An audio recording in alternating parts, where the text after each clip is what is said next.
Hey everyone, it's Katie from the Everhart Museum in Scranton, Pennsylvania, and I'm here for grades 3 through 6 Museum Adventure Week lesson number 2, and this is dealing with symbols and art to collage our own quilt. So I'm going to get my camera situated so you can see what I'm doing and show you step by step through the process for collaging your own symbolic quilt.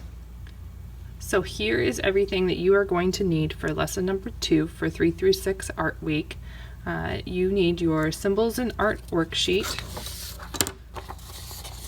your Final Design worksheet, your blank cardstock, so it's a little bit thicker, stronger paper, your tracing paper. In a plastic baggie you'll find some patterned cardstock. If you would like to use your own patterned or different colored paper, go for it, but we've provided you with some squares that are 2 inches by 2 inches, scissors, and a glue stick. So what you're going to do is you're going to think about some things in your life that are important to you and draw on your first page. So looking at the top, you'll see some traditional symbols or images that are simplified, or images that represent a different idea on the front of your worksheet. So just to give you an idea, here it says log cabin, which means that if you saw this symbol on a quilt somewhere, it meant a safe home to go to while slaves were going on the Underground Railroad. And other symbols like the North Star, if you saw this symbol on a quilt, you would keep following it. So you can see different symbols here. The image on the right is a picture that we have in the Everhart Museum collection of a South American artist woven belt. So you can see the different shapes and the colors that were woven together for this belt, and take ideas and inspiration from those symbols.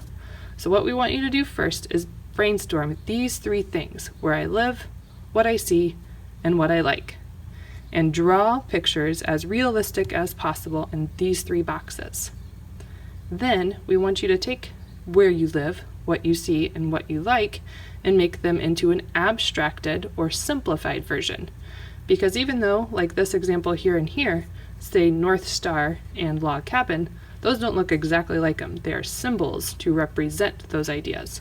So on my worksheet here, I've already done this, and I've taken a more realistic picture of my house and simplified it.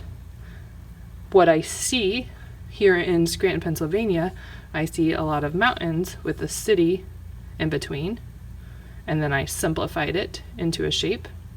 And what I like, I took painting and I simplified it into just a paintbrush covered in paint.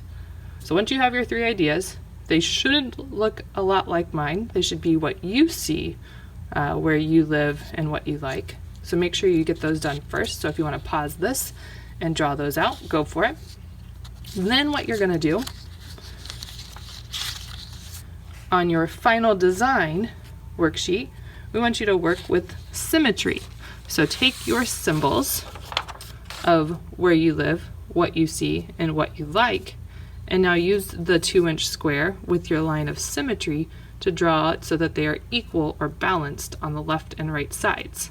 So I want each of your little symbols to be symmetrical as well. And it was easy to do that for where I live because I already drew a symmetrical looking house, and I just drew it to fill in the square as much as possible. I had to change my what I see from the front or from the other worksheet, and I made it a little bit more symmetrical. So whatever I drew on the right side, I drew the same or as close to the same on the left. And once again, my paintbrush was pretty simple.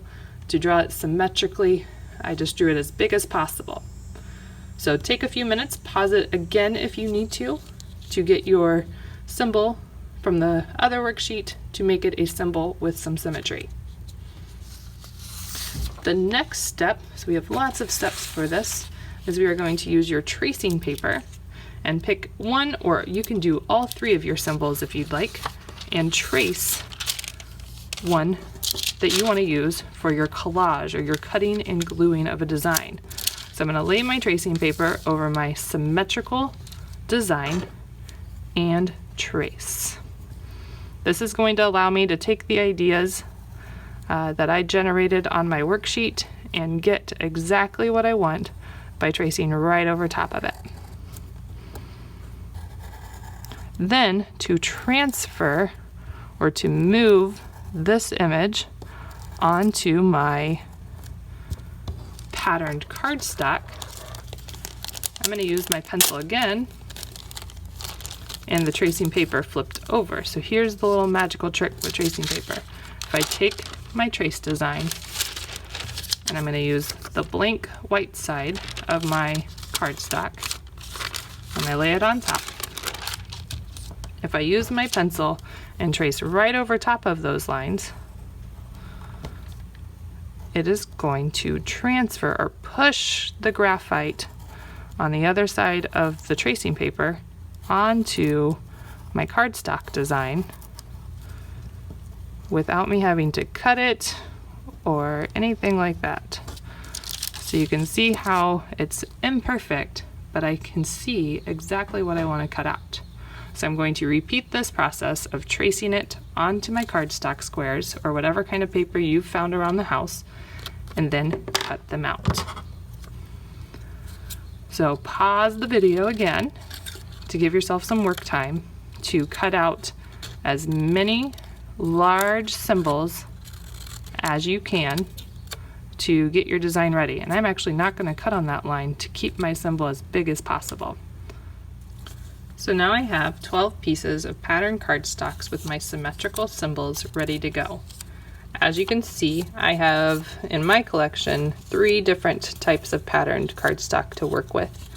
We gave you patterned cardstock for your kit because a lot of quilts that are made are created from recycled fabrics that need a new life, that need a new place to go to be more helpful.